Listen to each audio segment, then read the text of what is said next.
Je trouvais intellectuellement nécessaire et honnête de remettre ma présidence en jeu, même si elle courait dans l'absolu jusqu'à fin 2024, parce que j'ai été élu il y a 3 ans avec le programme du CDH, par les militants du CDH, avant même que ne s'entame ce processus de profonde refondation.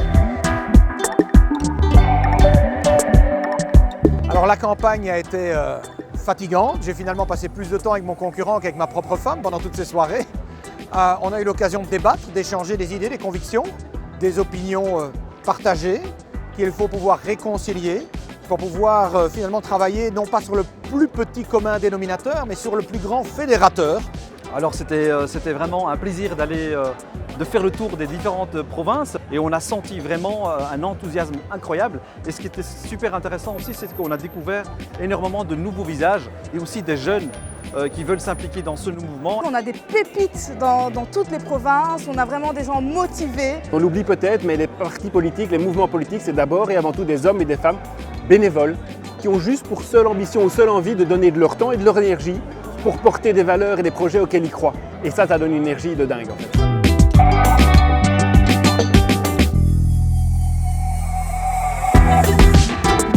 Alors aujourd'hui, on a eu les résultats. Maxime Prévost a été réélu haut la main avec plus de 80% par les adhérents. Et donc ça lui donne une légitimité et ça donne aussi une légitimité à toute l'équipe qui l'entoure pour défendre ce nouveau projet des engagés. Il y a une mobilisation au niveau des adhérents. Les adhérents sont convaincus. Maintenant, il nous reste à convaincre les citoyens à travers notamment une mobilisation de terrain, une mobilisation en lien avec les réalités sociales que vivent nos citoyens. Et là, mon rôle intervient en tant que vice-présidente à l'Action citoyenne. On va revenir sur le terrain, on va revenir auprès des citoyens. Il est important, on doit rester connecté avec eux et je vais m'y atteler. Pour moi, la suite, c'est de redynamiser en interne. C'est-à-dire que j'ai tout de suite dit à Maxime, moi je veux bien rentrer dans l'équipe si et seulement si on fait un cadastre.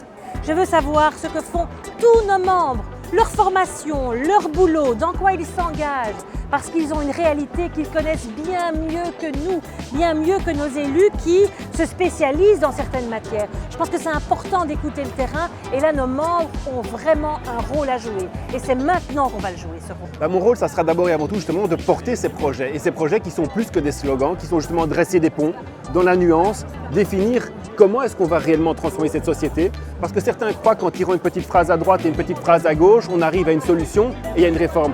Mais on n'arrive à rien du tout. Il n'y aura pas de réforme fiscale, il n'y aura pas de changement environnemental avec cette optique-là. Et nous, ce qu'on doit faire, c'est porter ce projet-là qui, en soi, est capable d'amener réellement quelque chose de concret, un changement concret, parce que c'est ça que tous les Belges attendent, c'est réellement qu'on change les choses. Moi, comme président des engagés, ce que je veux, c'est que les gens quittent finalement la posture de l'indignation pour passer à celle de l'action. On doit pouvoir bâtir quelque chose de concret ensemble face aux enjeux de l'immensité de la mutation écologique, de l'urgence de pouvoir favoriser la relance économique et de l'indispensable cohésion sociale que l'on doit préserver. Aujourd'hui, les gens sont à l'agonie et ils ont du mal à nouer les deux bouts, même en bossant.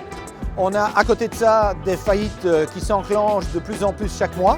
Il est urgent qu'il y ait un électrochoc, une vraie révolution. On doit retourner la table pour repenser notre nouveau paradigme et vraiment régénérer la société sur ses bases avec une nouvelle prospérité, une nouvelle cohésion sociale, un vrai volontarisme environnemental et surtout une démocratie qui se régénère et qui quitte un peu cette posture obsolète des vieux partis traditionnels auxquels les gens ne croient plus. This little light of mine, I'm gonna let it shine.